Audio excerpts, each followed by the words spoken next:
Hello students, आ जाओ 6 marks का question करते हैं डिसोल्यूशन का।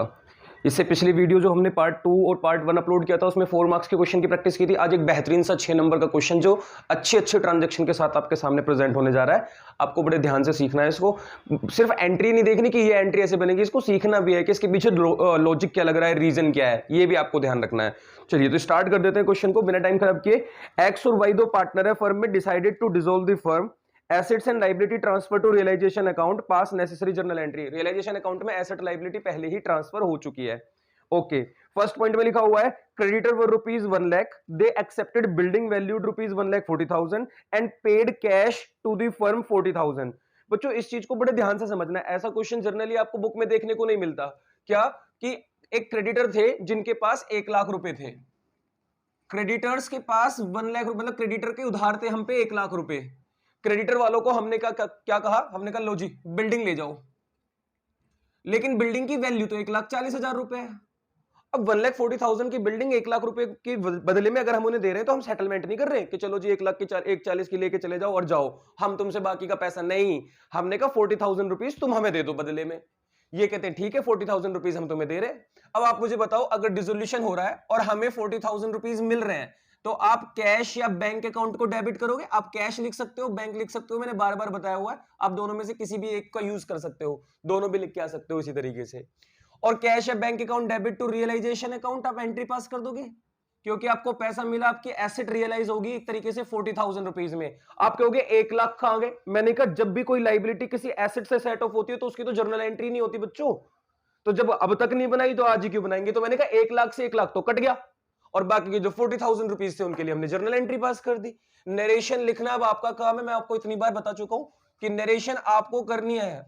जब आप जो अपना दिमाग लगाना स्टार्ट कर दोगे आपको अकाउंट बहुत ज्यादा आसान लगने लग जाएगी। जब तक आप डिपेंडेंट रहोगे कि कोई टीचर समझा दे और बस वही काम खत्म हो जाए तो इतना नहीं होगा। पहले टीचर समझाएगा, अच्छे से समझ में आने के बाद प्रैक्टिस आप ही को करनी है, ये ध्यान रखना। प्रैक्टिस करनी मत छोड़ देना बच्चों। बोर्ड में 100 में से 100 नंबर लाने हैं, 20 नंबर प्रैक्टिकल में मिल जाएंगे, 80 में से 80 तो खुद पढ़ना है, बहुत ज्यादा पढ़ना है, सेल्फ स्टडी मस्ट।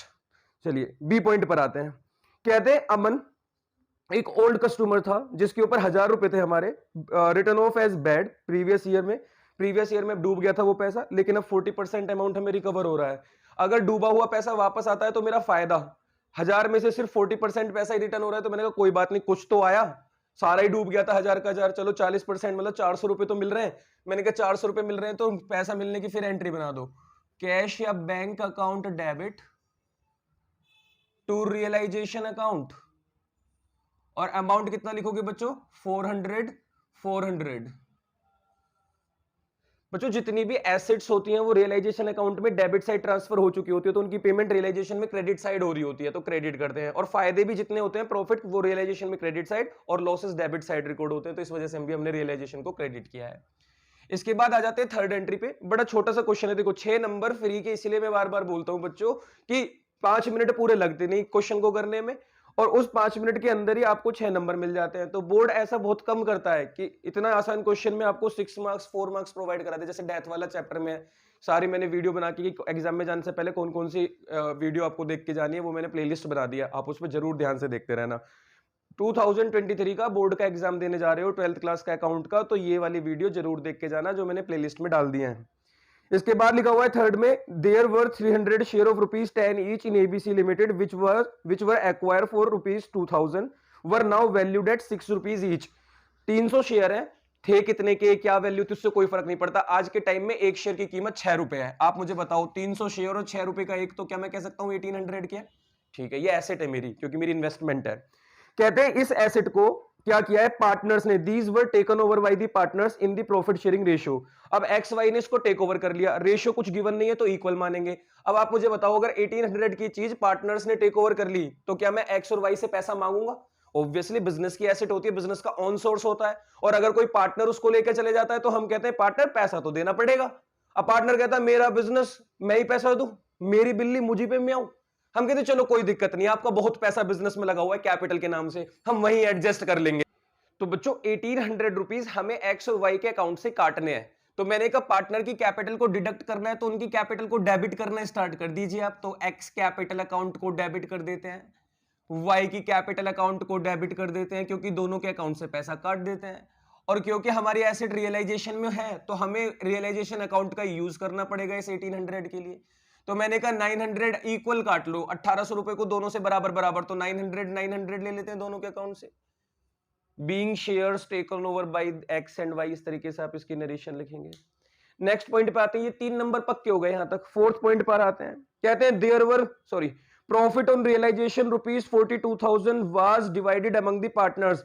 रियलाइजेशन में प्रॉफिट हो गया और प्रॉफिट को हमें क्या करना है, अब पार्टनर्स को देना है। तो आप मुझे बताओ, अगर मैंने अभी पार्टनर का पैसा डिडक्ट किया तो उनको डेबिट किया, अब अगर मैं यही पैसा पार्टनर को देना चाहता हूं, मतलब उनके अकाउंट में डालना चाहता हूं, तो अब की बार बच्चों एक्स और वाई क्रेडिट हो जाएंगे। तो हम लिखेंगे to X capital account to Y capital account. अब दोनों के अकाउंट को क्रेडिट कर दीजिए आप। और अमाउंट कितना है रियलाइजेशन में प्रॉफिट का, रियलाइजेशन अकाउंट 42,000, तो आप लिखेंगे रियलाइजेशन अकाउंट डेबिट 42,000 और इक्वली दोनों को दोगे तो 21,000। नरेशन लिखोगे बीइंग रियलाइजेशन प्रॉफिट डिस्ट्रीब्यूटेड, आपने रियलाइजेशन के प्रॉफिट को डिस्ट्रीब्यूट कर दिया पार्टनर्स के बीच में। तो इतने आसान एंट्रीज के आपको फ्री में, मतलब फ्री, बस मैं अब आगे कुछ नहीं बोलूंगा, ये दीपावली का माहौल है तो सब फ्री है यहाँ पे। दुकानें भी चीजों को आधे आधे दामों पे दे रही हैं, तो बोर्ड भी 10-15 मिनट का क्वेश्चन देके जो 6 नंबर देता है आपको 2-2 मिनट करके दे देगा। इसके बाद लिखा हुआ है लैंड एंड बिल्डिंग, जिसकी बुक वैल्यू 1,60,000 थी, आपने उसको 3 लाख में बेचा और कहते 3 लाख रुपीस में तुमने ब्रोकर के थ्रू बिकवाया, जिसमें वो 2% का कमीशन भी ले रहा है इस डील पे। हमने कहा 3 लाख का 2% वो अगर डील पे ले लेगा तो चलो जी ठीक है, 3 लाख रुपए की बिक रही है, लेकिन वो 6% अपना काट लेगा। सॉरी 6% नहीं, 2%। तो मैंने कहा अगर 3 लाख का 2% कैलकुलेट करोगे तो 6,000 रुपए आएगा। 2 जीरो से 2 जीरो कैंसिल हो जाएंगे, अपोन में 100 रहता है, 2 की मल्टीप्लाई कर दोगे। तो मैंने कहा इसका मतलब 2,94,000 रुपीज ही मिलेंगे मुझे तो बिल्डिंग बेच के। हमने कहा कोई दिक्कत नहीं है, पैसा तो आ ही रहा है ना।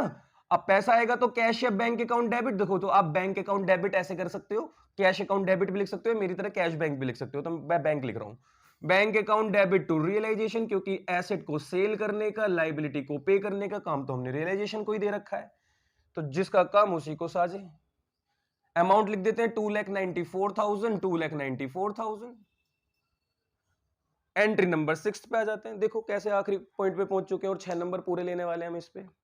आखिरी पॉइंट में हमारे पास लिखा हुआ है प्लांट एंड मशीनरी, जिसकी बुक वैल्यू 60,000 थी, was handed over to the creditors in full settlement. कहते हैं आपने फुल सेटलमेंट में अपनी जो प्लांट एंड मशीनरी है वो क्रेडिटर के हवाले कर दी, सेटलमेंट हो गया, ना कोई किसी को पैसा और एक्स्ट्रा देगा, ना कोई किसी से एक्स्ट्रा पैसा लेगा।